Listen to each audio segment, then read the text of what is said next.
Assalamualaikum warahmatullahi wabarakatuh. Selamat pagi anak-anak, bertemu lagi dengan mata pelajaran prakarya dengan Bapak Arif Setiawan. Melanjutkan materi yang sebelumnya, yaitu kerajinan kayu. Materi minggu ini adalah kerajinan bambu. Bisa dilihat halaman 23. Tanaman bambu sejak dahulu telah dibudidayakan di Indonesia, India, dan Bangladesh. Istilah lain untuk bambu adalah buluh, aur, atau eru. Dalam bahasa Makassar, bambu disebut buluh. Leluhur mereka sejak lama memanfaatkan bambu ini sebagai bahan bangunan. Orang Palembang pasti sudah sering ya lihat bambu. Mungkin kalau yang di kota agak jarang, yang di desa pasti sering. Bambu merupakan sumber bahan bangunan yang dapat diperbaharui dan banyak tersedia di Indonesia dari sekitar 1.500 spesies bambu di dunia. 125 spesiesnya ada di Indonesia, di negara kita. Masyarakat Indonesia telah menggunakan bambu untuk berbagai kebutuhan, mulai dari yang paling sederhana seperti tempat jemur baju, tikar, hingga produk anyaman yang rumit. Banyak ya, kalian perhatikan lagi, penggunaan bahan bambu itu sangat banyak diterapkan di kehidupan sehari-hari kita. Bahan pembuatan kerajinan bambu. Bahan yang digunakan untuk membuat kerajinan bambu adalah bambu batangan ataupun yang sudah disayat dan sebagainya. Adapun beberapa jenis tanaman bambu yang dapat dijadikan produk kerajinan adalah bambu andong, bambu tali, bambu eter, bambu talang, bambu tutul, bambu cendani, bambu cengkoreh, dan lainnya.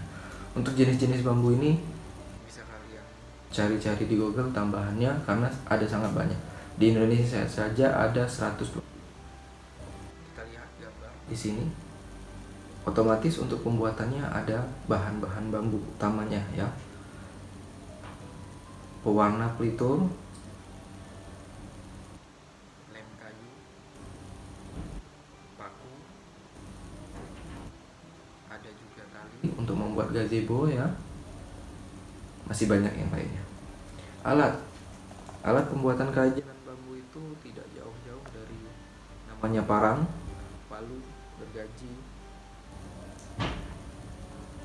pisau, tang, tatah, otomatis meteran juga, kuas, bor, atau mungkin ada alat lainnya. Yang penting bisa digunakan untuk bahan bambu ini.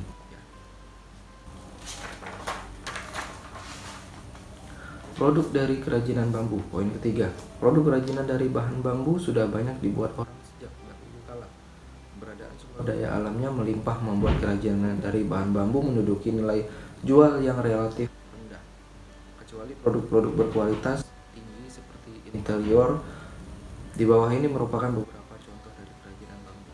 Nah, jadi bambu itu bisa kita naikkan harganya ketika kita membuat kerajinan yang berkelas, yang berkualitas, yang memang ada nilai keindahannya.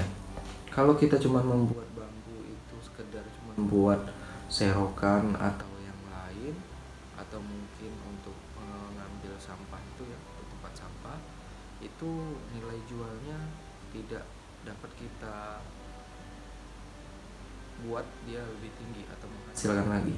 Dia cukup saja sebatas harga bambu, harga pekerjanya, dan manfaatnya. Kalau kita buat desain atau kita buat untuk interior rumahan, itu nilainya akan jauh lebih tinggi lagi ya, ada unsur seninya. Kita lihat yang pertama, contohnya ada sendal, ada aneka alat rumah tangga. Alat rumah tangga ini yang nilainya sulit untuk kita naikkan ya. Kap lampu, nah ini kita lihat pasarnya. Kalau pasar kita di luar negeri, ini bisa sangat tinggi nilainya ya. Ada tempat tidur, ada banyak lagi ya contoh-contohnya. Proses pembuatan kerajinan bambu ini yang biasanya ya, kalau kita mau membuat kerajinan bambu yang baru, prosesnya mungkin agak berbeda dari yang dituliskan di buku paket ini, halaman 27. Yang pertama, pilihlah bambu yang tidak terlalu muda dan tidak terlalu tua. ya. Kalau muda itu nanti biasanya bambunya bakalan mengkeret atau dia menyusut. Kalau dia terlalu tua, otomatis dia terlalu kering dan enggak lentur lagi. Seperti itu pertimbangannya.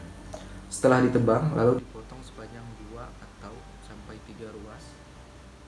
Simpan di tempat yang sejuk, tegakkan 5 sampai 6 hari. Fungsi dari tegakkan itu mengurangi kandungan airnya, ya. Pilihlah bambu yang memiliki ruas paling panjang agar mudah dibentuk kerajinan apa saja. Contohnya bisa lihat ini ya. Pilih bambu, potong buat iratan, bambu iratan 0,3 cm, 1,5 cm, dianyam menyilang. Selipkan bambu, sayat sudah diberi warna, ke bagian tengah segi 6 salin silang. Potong kopiah persegi panjang, sambungkan dengan satu sama lain, buat potongan oval untuk tutup. Sambung dengan lem, beri hiasan pinggir. Nah, hasilnya seperti produk kopiah ini. Kalau di daerah kita itu masih banyak lagi hasil-hasil karya yang menggunakan bahan dasar bambu. Coba kalian buat daftar-daftar produk kerajinan yang berdasarkan bambu. Di materi ini produk kerajinan bambu cukup Bapak jelaskan sampai di sini. Jika ada pertanyaan boleh kalian tulis di kolom komentar atau nanti kalian bisa langsung hubungi Bapak di WA saja. Itu saja yang bisa Bapak sampaikan. Semoga kita menjaga kesehatan selalu. Jangan lupa menggunakan masker dan hand sanitizer. Bapak Arif Setiawan, Guru Mapel Prakarya, undur diri. Wassalamualaikum warahmatullahi wabarakatuh. Selamat siang.